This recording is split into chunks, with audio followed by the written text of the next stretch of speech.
sababta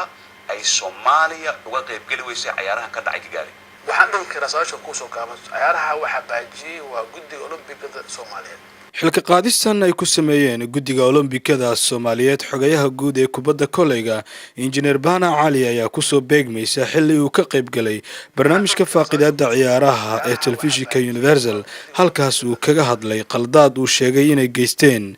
goos haddaba wareegtada shaqo joojintaasi ee Engineer Bana howlgabka looga dhigay sidee buu u arkaa isaga kadib markii uu arkay warqadaasi markaan arkay waraaqda ay soo qortay guddiga Olombikada Soomaaliyeed oo ay soo horumarisay xiriirka kubadda koleyga Soomaaliyeed waxaan halkaa ka dhihi lahaa in waraaqdaas aysan ku saleysnayn xuquuqda ama sharciyada xiriirka kubadda koleyga Soomaaliyeed midda goos iyo tan caalamiga ah runtii waxay la tahay sababta soo qorayna waxay tahay maadaama aan ka hadlay TV-ga Universal barnaamijka ciyaaraha oo aan markaa ku kashifay sababihii kalifay inaan ka baaqno ciyaarihii tartamada zoonka shanaad u tagayna waddanka Rwanda iyo lacagihii ay xayirtay guddiga Olombikada Soomaaliyeed si ciyaaraha loogu qayb galo Engineer Bana oo xilkan hayay muddo 2 sano ah ayaa shirar badan iyo caalami ah kaga qayb galay isagoo waliba kursiga Soomaaliya ay ku lahayd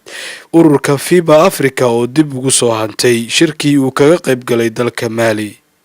dhalinta qurba joogta oo inta badan lagu mashquuliyo sportiga oo ah midda kaliya ay aad u xiiseeyaan ayaa dhowr ciyaarood kaga qayb galeen oo lagu casuumay inkastoo tii bishan ka dhacday ee ay ka baaqdeen waliba sida uu sheegay xogayuhu midan inay ahayd mid ay qarashaadkooda ka heleen Olombikada adduunka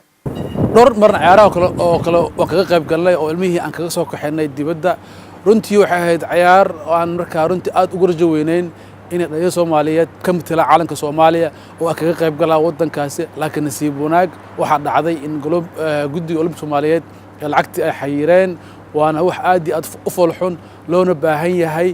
in dawladda xukuumad gaarka ah qaasatan wasaaradda in arrintaas dib u baarto waayo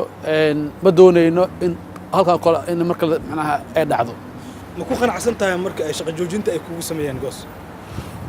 shaqo joojinta ay igu sameeyeen runtii waxa dareemi kartaa in aysan shuruucdii aysan raacin waayo wax kulana oo marka guddiga fulinta isboortiga Soomaaliyeed ay sameeyeen ma jirto taas marka waxa kaaga cad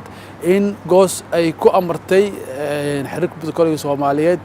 in shaqo joojin ay igu sameeyso iyadoo marka u aragtay fadaaxadii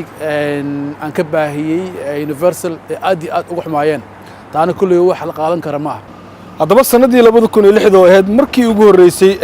qurba joogta Soomaalida sida uu ii sheegay xogayaha kubadda koleyga Engineer Bana ayaa waxa ay kaga qayb galeen ciyaarihii lagu qabtay magaalada Nairobi ee dalka Kenya iyo waliba sanadii 2008 kuwii ka dhacay dalkaasi Morocco waxana uu sheegay in qarashaadka ku baxay ciyaarahaasi iyagu ay iska dabareen maadaama 2 jeer isdabirnay oo aan anagu qarashkii ku baxay hotelkii iyo tigidhadii aan kaga qayb galnay ciyaarihii ka dhacay Nairobi iyo kii 2008 oo ka dhacay Morocco ayaa waxay qasabtay in markaan tagay shirkii Istanbul aan kaga codsado hay'adda adduunka inay naga taakulayaan xagga dhaqaalaha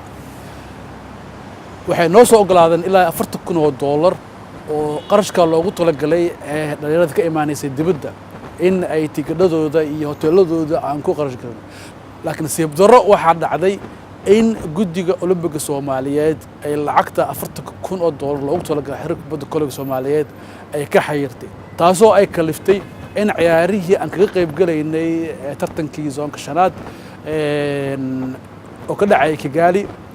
markaa aanan ka qayb galin taasoo markaa sababtay in xiriirka kubadda koleyga ay qaaradda Afrika ay ku soo rogto Soomaaliya ganaax gaaraya ilaa $3,000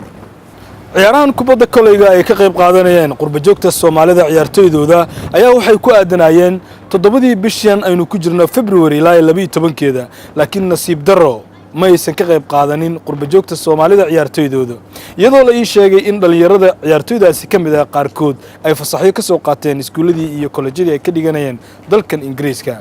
Ibrahim Umar Baafe wararka Universal London